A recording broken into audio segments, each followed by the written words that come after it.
Na opinião pública desta manhã vamos olhar para o impacto dos incêndios no ambiente e na saúde do homem. Queremos ouvir o seu testemunho, sobretudo se vive nas regiões afetadas pelos focos florestais. Considera que problemas como a erosão dos solos e a prevenção de enxurradas e poluição das águas, previsíveis com a chegada das chuvas, estão a merecer a devida preocupação das autoridades. Como é possível controlar e evitar eventuais efeitos na saúde das pessoas, quer por causa das dioxinas libertadas para o ar, quer através do consumo de água e de alimentos contaminados. Parece-lhe que este tipo de consequências dos incêndios tem merecido uma intervenção atempada das autoridades. Para participar, pode ligar a partir de agora para os números de telefone habituais do programa 21 416 1147 ou então o 21 416 1148. São nossos convidados Domingos Patacho, da Associação Quercos, onde coordena o Grupo de Trabalho das Florestas, e Conceição Calhau. Ela é investigadora do Centro de Investigação e Tecnologias de Serviços de Saúde e professora na Faculdade de Ciências Médicas da Universidade Nova de Lisboa. É assim? Bom dia. Muito bem-vindos e obrigada pela vossa presença. Eu ia começar precisamente por si, para lhe perguntar quais são exatamente os riscos reais para a saúde destas populações. Muito bom dia, muito obrigada. Acho que é de facto um enorme desafio nesta altura estarmos a fazer esta discussão pública, sobretudo do ponto de vista da investigação e dos problemas para a saúde que se imaginam no imediato e que se imaginam a longo prazo. É um desafio porque estamos a passar por uma situação nova também, é isso? A situação poderá ser nova do ponto de vista das dimensões, mas não é de todo nem nova no país, nem nova a nível mundial, porque há outros exemplos até que nos podem trazer já aqui alguma evidência. E a questão é, por exemplo, aquilo que ouvimos muitas vezes referido na peça, que é a questão da formação das dioxinas. As dioxinas, entre outros compostos que persistem no ambiente, portanto, persistem no ambiente significa que vão para o ambiente e vão contaminar o ambiente e dificilmente são degradadas. Víamos ali na peça, falava-se em 11 anos que persistem. Isto significa que contaminam as águas, contaminam os solos e contaminam os animais.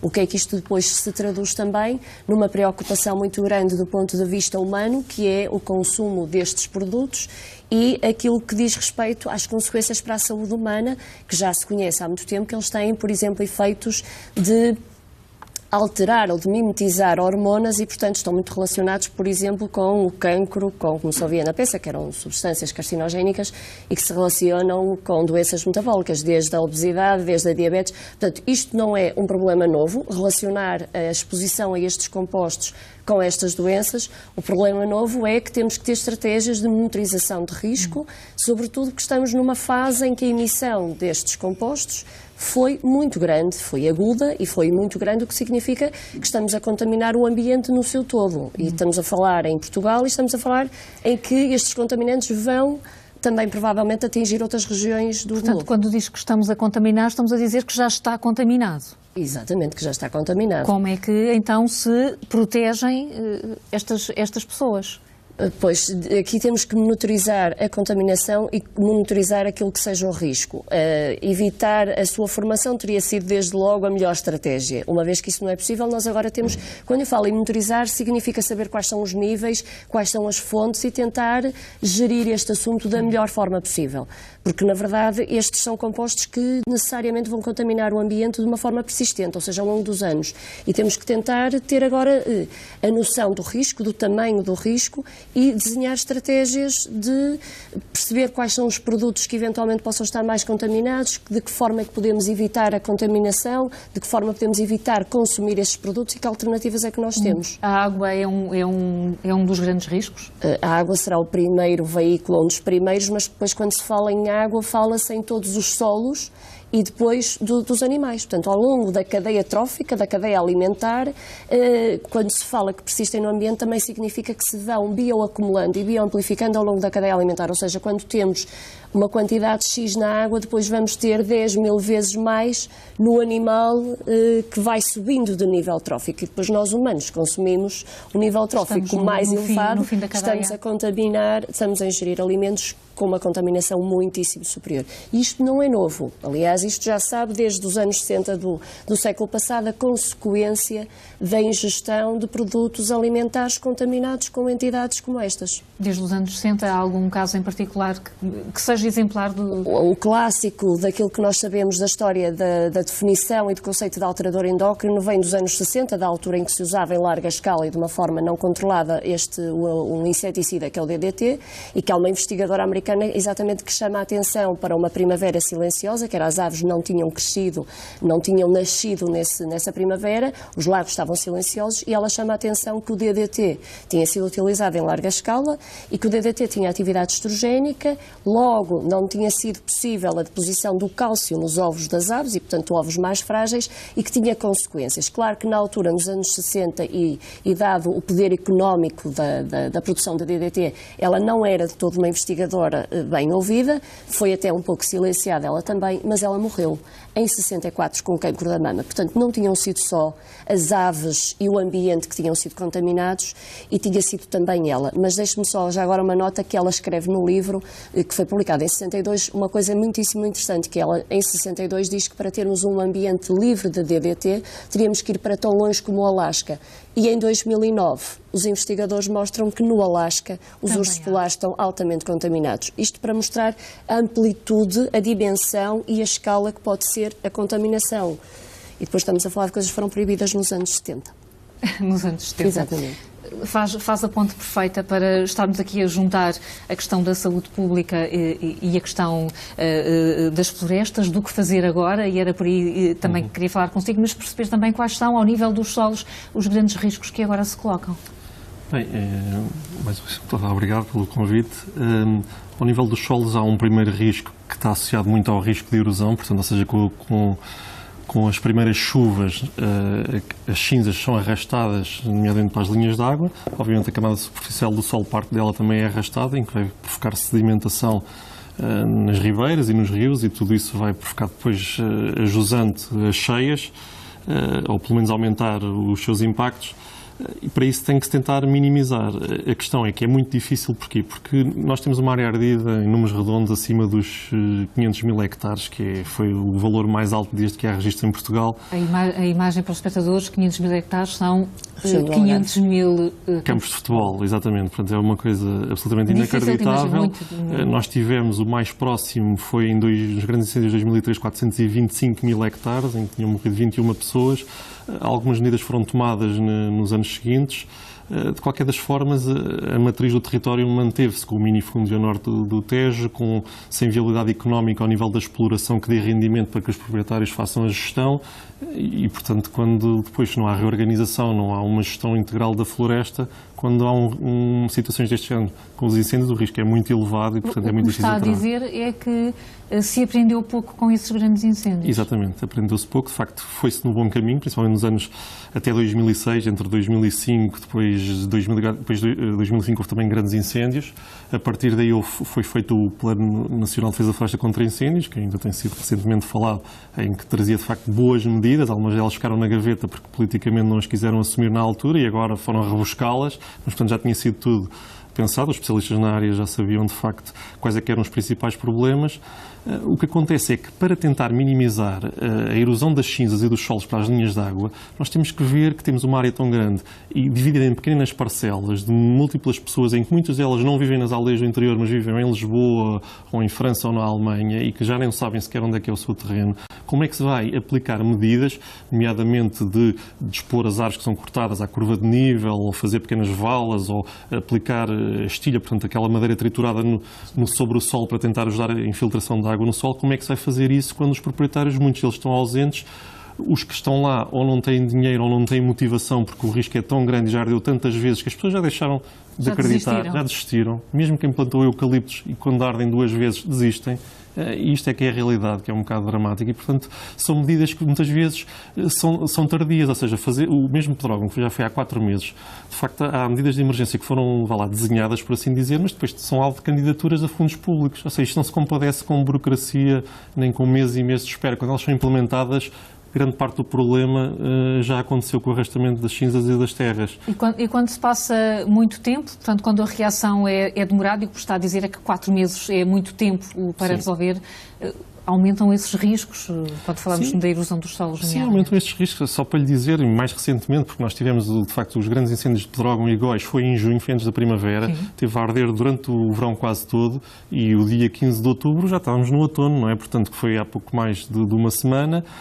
Por exemplo, no caso da Mata Nacional de Leiria, que era a joia da coroa, como supostamente um exemplo para todos, em que ardeu, nós estivemos já no terreno e, de facto, já se nota as cinzas a serem arrastadas para as linhas de água, apenas com a primeira chuva que existiu passado poucos dias. Portanto, é muito difícil de implementar num curto prazo as medidas e, portanto, nós temos que pensar de outra forma. Temos que prevenir, temos que gerir a floresta para no fundo, reduzir este risco e depois, obviamente, quando atuarmos, tem que se atuar de uma forma mais consequente. Ou seja, se calhar mais vale fazer aramação, uma coisa que é chamada fazer, a preparação de terreno à curva de nível, ou seja, passar com uma máquina em que, no fundo, a água das chuvas fica retida nessas valas. Fazem escarpas, como vemos no Douro, é assim? Sim, aí são chamados terraço ou socal, que é uma forma mais suave, digamos assim, mas que, no fundo, a água das chuvas pode ser travada, é infiltrada no solo, ajuda, quando fazes a plantação nessas faixas, ajuda a própria raiz a desenvolver-se e as árvores a crescerem quando são plantadas, e, portanto, mais vale, se calhar, atuar desse ponto de vista, ou seja, fazer novas plantações, tecnicamente bem executadas, porque muitas delas são feitas sem serem bem feitas e que, portanto, trazem novamente os riscos de erosão do solo. Mas isso aí, pelo que me diz, é preciso haver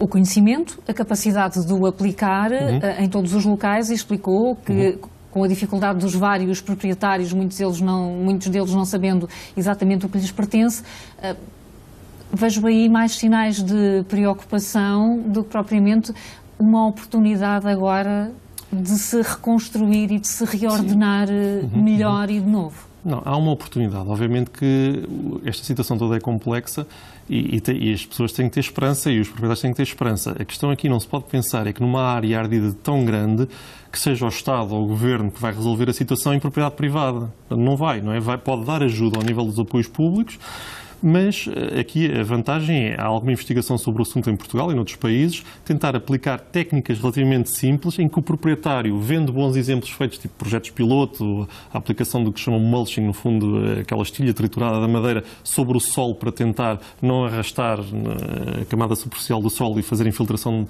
da água, é muito importante, mas isso tem que ser cada um a fazer e se não tiver dinheiro para o fazer é difícil. E, portanto, mas já tem as instruções, um proprietário de um terreno agora ardido já sabe o que tem que fazer? Não sabe porquê? Porque falta uma campanha de sensibilização forte. Obviamente que a administração tem que promovê-la de uma forma, mas que depois, ao nível dos meios de comunicação social, como um todo, de rádio, principalmente televisões e jornais, tem que passar uma grande campanha, tem que haver materiais nas juntas de freguesia, em todo o lado, para dizer é assim que se faz, se tiver dúvidas, contacte com a Associação de Produtores Florestais, aos serviços florestais ou o Gabinete Técnico Florestal no município, para saber como é que é a melhor forma de implementar essas medidas para reduzir a erosão.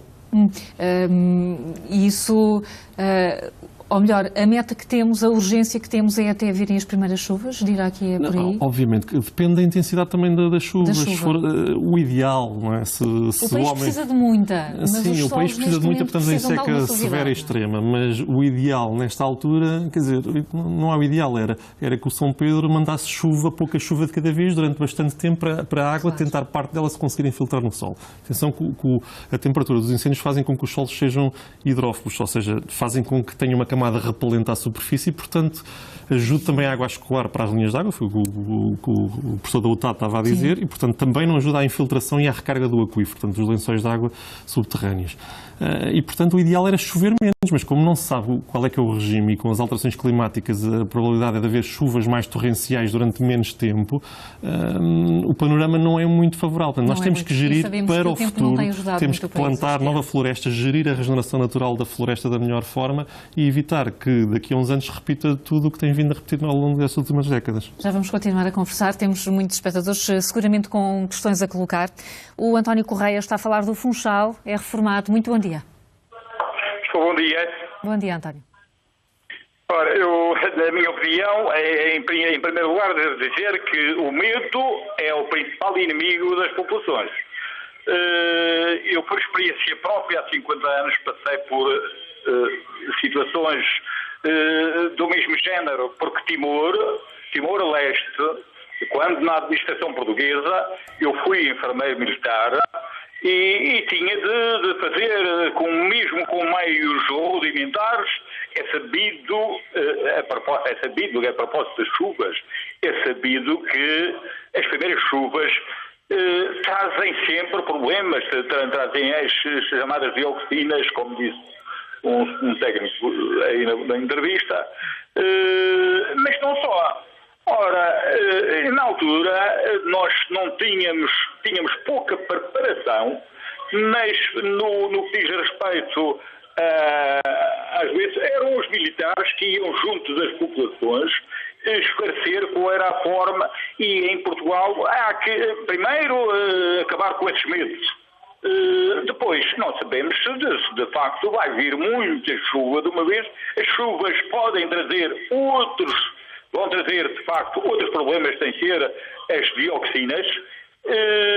Há que ver para isso. Nesse tempo fazíamos a desinfecção das águas com o vinagre, com a lexívia, com as gotas de lexívia. Era assim que com o próprio vinagre, o limão, que é excelente para desinfectar, especialmente os alimentos crus.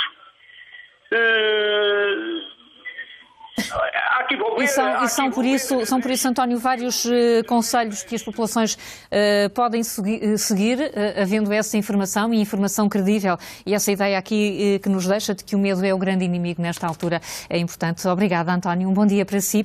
Bom dia também para a Manuela Guerrinha, está em Lisboa, está aposentada. Bom dia. Olá, bom dia. Bom dia. Ora, muito bom dia. Bom dia, Manuela. Olha, então é o seguinte, eu este fim de semana, por acaso, eu sentimento ali a Leiria. E ali Alcobaça, que a minha amiga da Casa do Mar, ela tem uma quinta, pronto, enorme, e pronto. E então foi-nos logo avisado lá em Alcobaça e ali em Leiria e aquela zona toda que foi ardida, para nós bebermos água, pronto, para ir ao supermercado e comprarmos água. Porque não podíamos beber a água que viesse que fosse assim da companhia. E eu tive medo realmente e não bebi. Eu aqui em Lisboa, moro aqui em Lisboa, mas eu aqui bebo, não é? Mas lá não bebi porque tive receio, porque toda a gente diz o mesmo, quando mal eu cheguei lá. E acho que realmente isto não deve ser muito saudável. A única coisa que eu vou ter medo nisto tudo é quando começar a chover. A sério, aí é que vamos estar muito mal, mas muito mal mesmo. Tenho a lamentar aquelas pessoas todas, tenho muita pena mesmo, de tudo o que está a acontecer com aquelas pessoas. Manuel. Ninguém quer estar no lugar dessas pessoas. E agora com esses novos riscos, alguns deles estamos aqui a tentar falar. Manuela Guerrinho, muito obrigada. Destacou a questão da água, acho que vamos ter que falar sobre ela aqui com os nossos convidados. Agradeço o seu telefonema.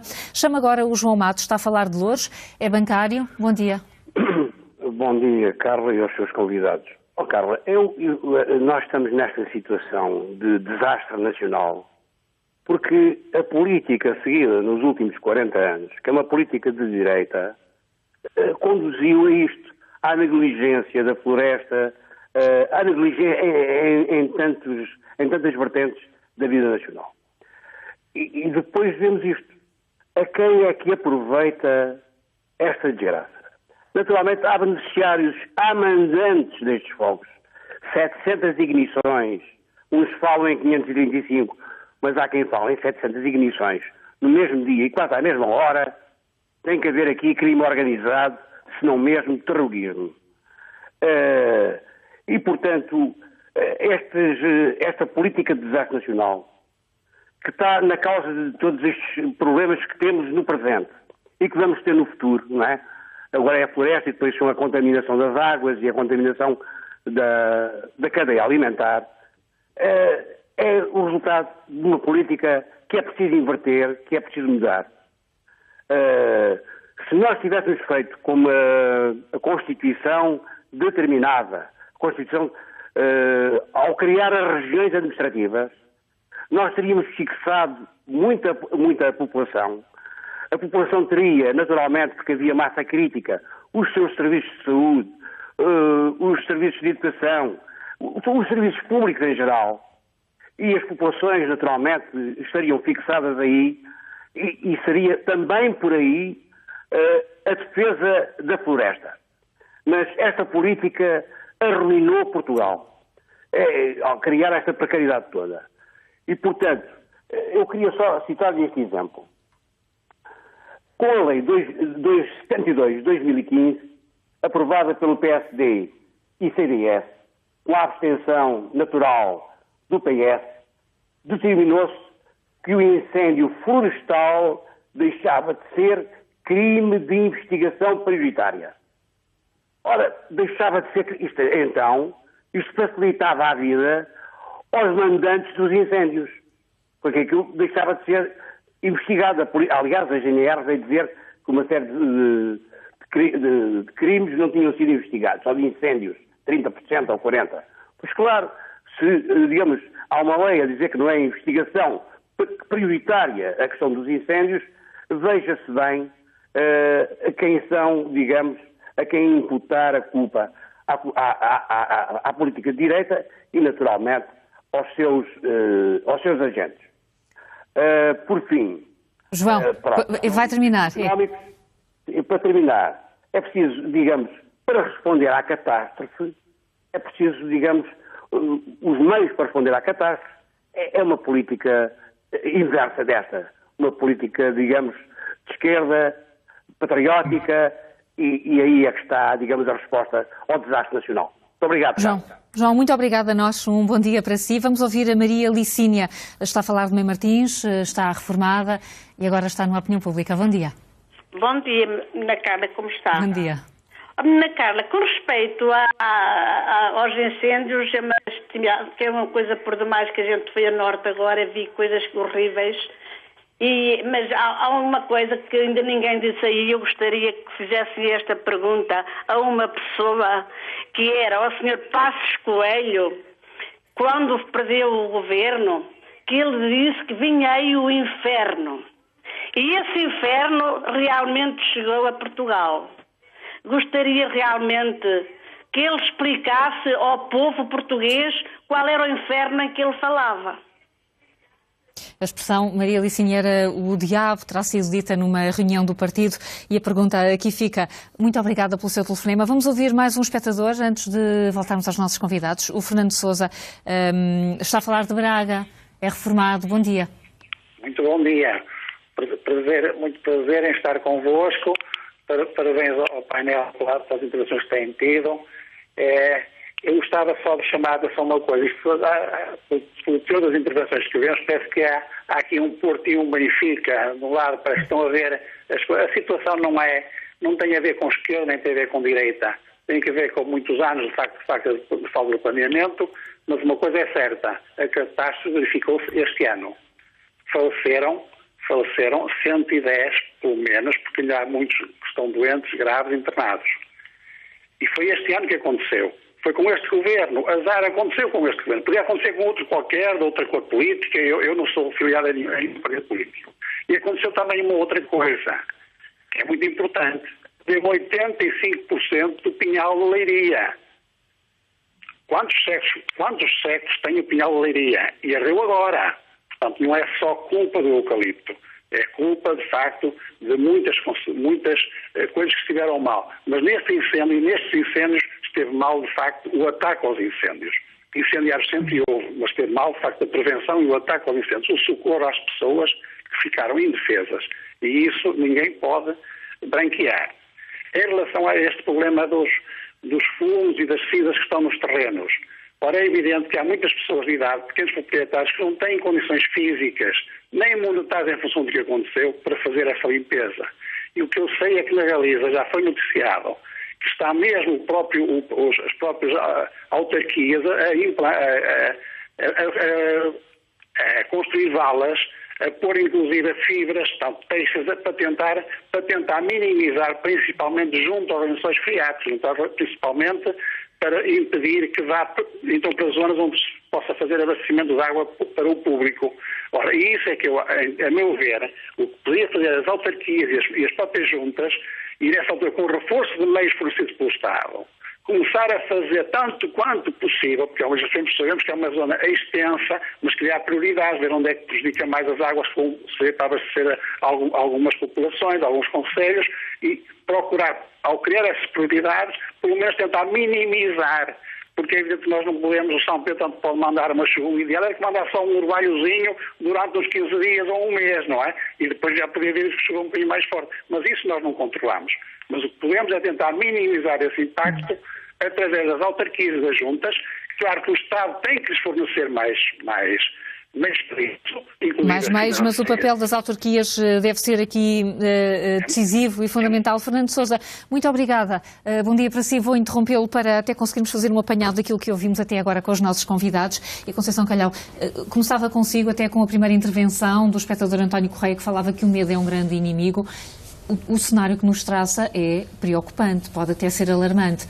A questão da água, e falámos nela de início, é uma das mais prioritárias. Aconselhava, por exemplo, a água engarrafada, o recurso à água com lexívia, ao limão, por exemplo, que ouvimos aqui, funciona de facto, ou aconselhava a água engarrafada para estas populações? Bom, primeiro de tudo, efetivamente não haverá nenhum tratamento como a questão do limão em relação a eliminarmos o risco da contaminação com estas entidades que estávamos a falar desde o início. Sim. Portanto, haverá muitas outras estratégias que podem ser pensadas. No imediato, em relação a às dioxinas, não temos nenhuma solução. Eu acho que o princípio da precaução é o ideal no sentido de que, se não há uma informação precisa em relação à população, em relação à água que a população vai ter disponível, eu acho que o princípio da precaução é usar uma água, comprar água que de facto não tenha origem local, mas, repito, não há informação e, portanto, aqui a questão seria um pouco da precaução. O medo que foi passando de mensagem de fundo e pegando também nos outros contributos, não deixa de ser aqui interessante nós concluirmos, de uma forma geral, que a informação e a formação da população em geral em relação a este assunto é fundamental, como aliás podemos perceber. E acho que aqui é uma grande oportunidade em termos políticos, e não falando qualquer tipo de crítica à política anterior ou à presente, até porque há um esforço nacional muito grande, é aproveitar esta oportunidade para fazer um esforço interministérios. E quando eu falo interministérios, estou também aqui a referir não só aquilo que tem sido já o esforço do Ministério da Saúde, mas todos os outros, e de existir agora um plano de intervenção imediata relativamente a controlar a situação, informar as populações, dar formação, como nós ouvimos aqui, todas estas noções de como tratar o terreno, como evitar a contaminação da água, o que a água ingerir. Acho que é fundamental darmos essa formação. Por outro lado, e não querendo deixar a mensagem de alarmismo, mas de facto aquilo que eu também queria reforçar, até porque fomos ouvindo que o impacto desta situação na reportagem e nos contributos é que há um compromisso internacional já há alguns anos de diminuir a emissão, por exemplo, destes compostos, como por exemplo as dioxinas. Há um compromisso internacional, até muitas vezes ouvíamos as discussões públicas a nível das incineradoras. Portanto, era um assunto muito discutido ao nível das incineradoras. E eu fui sempre dizendo que em Portugal tínhamos um outro fenómeno, que era anual, não é? Que é sazonal, mas que é constante e que são os incêndios. E, portanto, podemos, num dado momento, ser chamados a prestar contas, no fundo, a nível internacional, por estarmos anualmente, e sobretudo este ano, a produzir de uma forma tão acentuada este tipo de composto. Portanto, eu acho que nos devemos preparar, também cientificamente, também politicamente, para agora saber discutir estes assuntos até a nível internacional. E, portanto, voltando à questão inicial, acho que é fundamental formar as populações, informar as populações. Não há um tratamento que eu possa recomendar, dando alguma tranquilidade a dizer use isto domesticamente ou aquilo para poder eliminar estes contaminantes. Infelizmente não posso dizer. Posso é dizer que temos que tratar o assunto de uma forma complexamente, é multissetorial, portanto tem que haver várias pessoas de formações várias para trabalhar o assunto, para poder saber dizer às populações em concreto o que é que elas devem fazer, porque estão desinformadas. Enquanto elas não sabem, diz que é a cautela, é o que recomenda. O princípio da precaução, sim. O princípio da precaução, deixe-me só, porque isto foi aqui colocado e acho que isto pode ser útil. Comer crus, é mais perigoso do que comer comida cozinhada? Bom, essa pergunta não deixa de ser muito pertinente e desafiadora e até provocadora, porque sim, o cru ou cozinhado, nós podemos aqui a falar de várias coisas. De várias coisas. Para a matéria que estamos aqui a falar, em consequência dos incêndios. Quando nós falamos, por exemplo, da acumulação destes compostos nos alimentos, que é na gordura dos alimentos, eu se faço um grelhado, estou a reduzir a gordura, estou a reduzir os contaminantes. Mas, por outro lado, estou a formar muitas vezes também outros compostos que são carcinogénicos. Portanto, não é uma pergunta fácil. Ok, pronto. É só porque foi aqui referida e era... Ou seja, não é uma resposta... Não é, a pergunta é muito fácil, a resposta não é, e é bom pensarmos nisso em todas as situações e não só nesta. Domingos Patacho, falou-se muito aqui de floresta. É interessante que muitos dos espectadores foram por aí, a negligência da floresta, o papel das autarquias, é por aí que agora se resolve. E deixe-me só perguntar, a sensação imediata para quem vê isto de fora é que é urgente reflorestar. É mesmo urgente? Digamos que também é urgente reflorestar, mas é mais urgente reestruturar o território e prepará-lo, pensá-lo, planeá-lo devidamente, com espécies menos combustíveis, com aceiros, com faixas de contenção, com diversas medidas, com autoproteção nas aldeias, com sistemas diversos, que isto tem que ser uma forma integrada. Portanto, também não é uma pergunta fácil. É óbvio que perante esta catástrofe tem que se reflorestar, mas há outras formas de arborizar. Podem ser feitas sementeiras, pode-se aproveitar a regeneração natural, que é basicamente as sementes que caem dos pinheiros, as outras árvores, deixá-las crescer e fazer um desbaste para não estarem muito perto umas das outras e não se misturarem com o mato e ter muito combustível. Portanto, fazer a gestão da regeneração natural é essencial. Tudo isto demora um ano, 2 anos, 3 anos e, portanto, a paisagem vai continuar a ficar verde mesmo que o homem não intervenha. Agora, é preciso que o homem faça uma gestão, saiba e que faça uma gestão. E parece que nesse contexto vamos voltar à grande discussão da monocultura do eucalipto? Sim, eu diria que é uma parte do problema. Não sei se aprendeu. Sinceramente, acho que a sociedade já percebeu, finalmente, este ano, que é um risco elevado, por diversas razões, pela monocultura, serem milhares de hectares em continuidade, pelas projeções que os próprios eucaliptos lançam e provocam focos secundários, que isso está estudado por diversos investigadores, mas essa é apenas uma parte do problema. Outra parte do problema é não se gerir, seja o eucalipto, seja pinheiros, seja áreas de matos em grandes quantidades. Portanto, e depois o uso do fogo. O uso negligente do fogo, para mim, sinceramente, e para nós é um bocado a questão-chave. Ou seja, de facto há bastante incendiarismo, mas há muito fogo que é posto sem as pessoas quererem.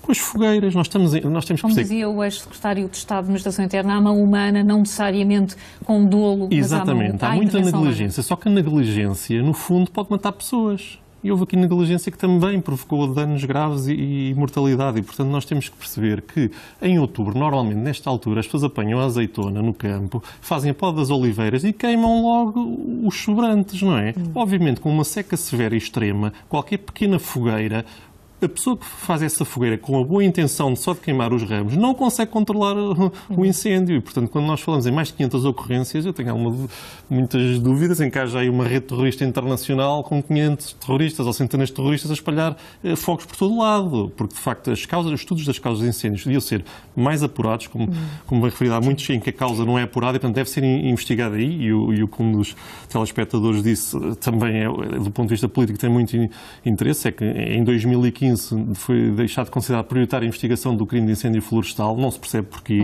Porque de facto causa danos tão grandes, mais ainda do que por vezes os homicídios. Portanto, tem que ser de investigação prioritária. Peço desculpa, nós estamos com menos um minuto, deixem-me colocar-vos uma questão, é mesmo de sim ou não, porque vimos que neste processo da prevenção e combate dos incêndios percebe-se que há vontade política de integrar a ciência nessa estratégia. Nas vossas áreas da saúde pública, do ordenamento da floresta, parece-vos que também há interesse neste momento particular do país em ouvir as vossas opiniões mais científicas? Com certeza, sim, com certeza. E deixe-me só dizer que há pouco, se calhar, não fui suficientemente clara para acalmar as pessoas. Eu acho que é importante monitorizar os níveis nos alimentos para depois as pessoas saberem se os podem consumir ou não, ou seja, não ficarem presas com medo e depois ficarem a achar que não podem consumir nada. Dessa incerteza. Parece-lhe que há ambiente para que pelo menos se possa ouvir isso. Mas, Dias, muito obrigada, o tempo passou a correr. Obrigado. Foi muito importante ouvi-los nesta opinião pública. Obrigada também aos nossos espectadores. Ao meio-dia, a informação é atualizada com a Marta Talaia. Bom dia.